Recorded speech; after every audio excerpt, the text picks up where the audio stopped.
Hello guys, आज चाहिँ मैले यो प्लान्टहरूलाई नरन गर्दैछु कि यिनीहरूको एउटा एउटा ल्याइ होइन यिनीहरूको नुहाइदै गर्दैछु कि कति चाहिँ फोनमा राखौँ भनेर यसो सरसफाइ गर्दै होइन।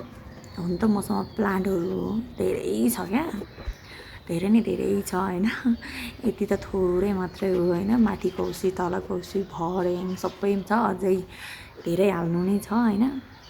अनि म त धुलो क्या यिनीहरूको धुलै धुलो। अनि कसरी चाहिँ सफा गरौँ भनेर सोचिरहेको थिएँ। अनि मेरो दिमागमा छट्ट लागेर आइदियो यिनीहरूलाई नरन गरिदिने होइन, साबुन पानीले धोएर भनेर पहिला प्लेट लगेर धोयो। अनि त्यहाँबाट एउटा एउटा गरेर नरन गरिरहेको छु कि म चाहिँ फर्स्ट टाइम भोइस गरेँ है, भोइस रेकर्ड गरेँ। अलिक कस्तो नर्भस चाहिँ लाग्ने रहेछ, इग्नोर हानिदिनु है केही मिलेन भने चाहिँ। अनि म चाहिँ एउटा मिलाइरहेको छु। अनि फेरि मिलाउँदा ससुरो बा चाहिँ फेरि आज हस्पिटल भर्ना हुनुभएको थियो। अनि आज हस्पिटलबाट डिस्चार्ज हुनुभएको थियो कि 6 दिनको दिनमा आज डिस्चार्ज हुनुभएको थियो। अनि ससुराले बोलाउनुहुन्छ कि फेरि ढोका खोला भनेर फेरि जान्छु होइन। अनि ढोका खोलेर आउँछु। ऊ आयो अब म अनि आएर ढोका खोलेर ससुरासँग बोल्दै कुरा गर्दै सरसफाइ गर्दै अनि सोध्नुहुन्छ क्या, बच्चा के गरिरहेछ भनेर। अनि म चाहिँ त्यसको रिप्लाई दिँदै होइन काम गर्दै बोलिरहेको छु।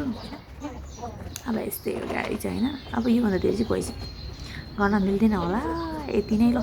अब सक्नु पनि लाग्यो जस्तो छ, धेरै त छैन। यो दुईवटा पुन्टे मात्रै छ। अनि एउटा बुद्ध भगवान् हुनुहुन्छ। कस्तो दामी थियो कि मेरो यो प्लान्टहरू चाहिँ, फेरि धेरै राम्रो थियो। अनि सबै भरेको छेउमा राखेको थियो कि प्लान्टहरू त भित्र राख्ने हो नि त। म चाहिँ जान्ने पल्टेर चिसो लाग्छ यिनीहरूलाई भनेर जाडो महिना ट्याम्पतिर घाममा राखिदिएँ कि मैले चाहिँ घाममा राख्या त 2-4 दिनपछि त सब लाडाक भएर त्यो पत्ताहरू त डढ्दो रहेछ नि त, डढेर अनि बल्ल यतिको निस्केको क्या सबै त्यो प्लान्टहरू गएर बल्ल यति आयो। झन्डै म यति दुःख ताले रोपेको हुन्छ नि त, कस्तो ग्रोथ गरिरहेको हुन्छ। अनि मर्दा त कति टेन्सन लाग्छ नि त।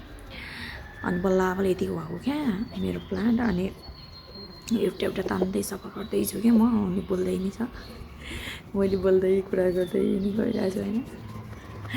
मम्मीको फोन आइरहेछ कि यो बेला। अनि मैले के भनिरहेको छु, आमाको फोन नरहेको, सरी मम्मी भनिरहेको छ है। ल भोइस रेकर्ड गर्नु चाहिँ मलाई